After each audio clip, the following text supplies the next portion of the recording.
Well, so fast forwarding from the origin story to present day, Catherine, you and Alex have had some conversations about her work managing the waterways. What have you two discovered?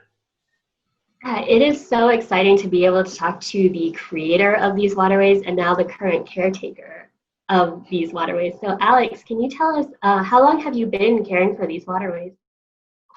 I have specifically been working on all of the water here for the last 2.5 years. Okay. Great. And what is your favorite and most challenging part of caring for these? Specifically, I love working with the mechanics of it. It was so cleverly put together and designed that it's just a lot of fun. And as you transition from the more formal pools up at the top down into the Japanese pond and Gates Pond, I'd say my favorite thing is really incorporating the idea of working water and working with ecosystems.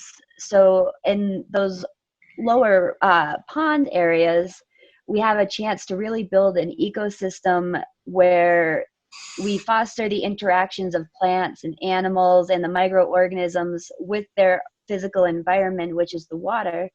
And these communities of organisms, they're dependent upon one another. And they depend on the water for their nutrients and their survival. And they are the ones that are also actually responsible for a lot of the water quality that gets turned around, and the leaf decomposition that happens throughout. And so just getting to look at a lot of changing variables, such as the water chemistry, biodiversity, and really figuring out how to support the health and efficiency of these ecosystem communities that will provide clean features for us to all learn from. And it's all in this cohesive design as one that you can see throughout the garden. I love that. And we also heard that you are pursuing a certificate in water studies through MSU Denver. Can you tell us a little bit about that and what you're hoping to get out of that experience, or if it relates to your work at the gardens? Sure.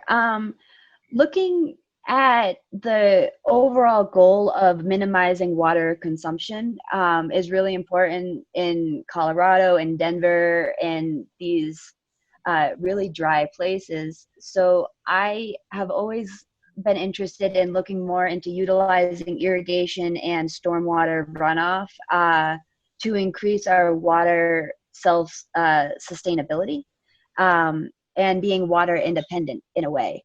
So taking areas that can be wetland areas like Gates Pond or Pipsqueak Pond across the way in Children's Garden, these are low areas that receive a lot of runoff from around the gardens in various ways. They can be planted a little bit more. The aquatic species that are in there clean and harvest the water by removing a lot are in them. And we could use this as a storage area. We could redistribute it again throughout the gardens. It could be used for education. And it also provides habitats for the native wildlife that we have around. So it's important for our frogs and our birds and the migrating birds. And I think all of that habitat kind of all coming together also adds to our sense of tranquility in the gardens in another way, that it brings all these animals to use our spaces.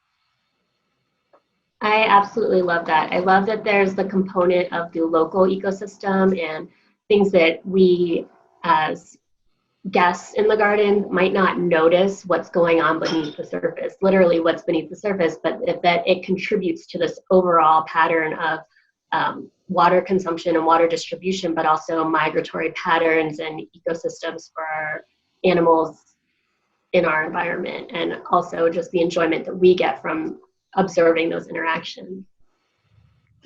I would love to look for a project that would make the water much more achievable for homeowners, and that it can be applied in so many ways. And it doesn't have to be a huge pond. It can be a bird bath. It can be a bubbling rock, but no matter what, it will help the air quality around the pond. It will absorb some of that dust and get it cleaned out. So it's a purification system. It's there's so many ways that they can be used locally and as more than just something to look at.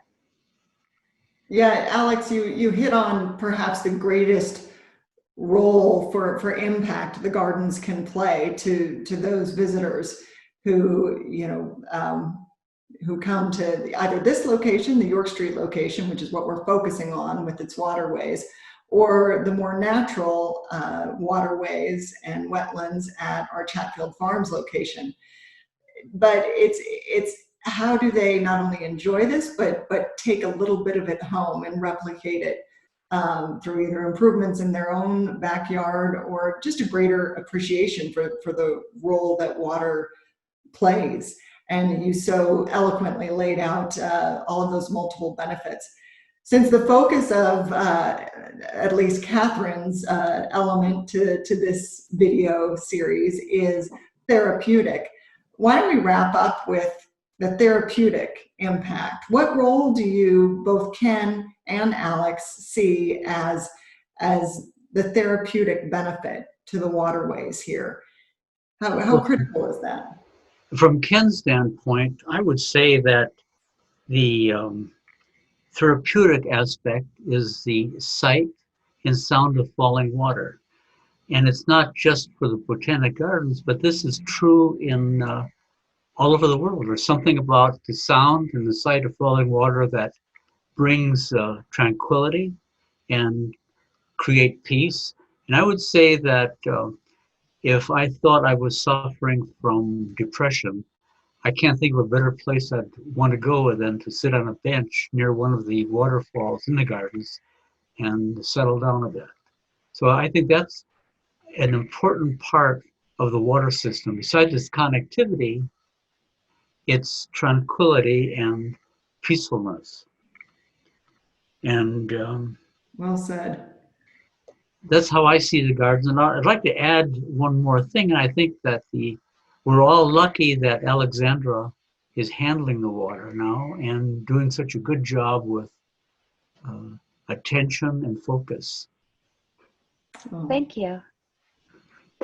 Thank you very much.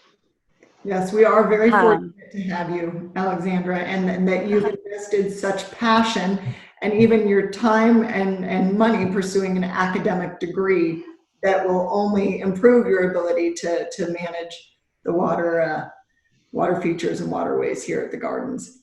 How would you respond thank to you. that question? I was going to touch on similar topics to Ken in that I think the sound creates a very strong sense of place. And it also acts as a noise barrier. But in doing that, you can sit and almost forget about what's going on outside of where you are right then. Whether you're sitting at the Rock Alpine Garden or you're in Plantasia, there's this, the water seems to deafen out everything around, whether there's a party that's happening in a neighboring garden or kids are around or the outside world is just a little crazy.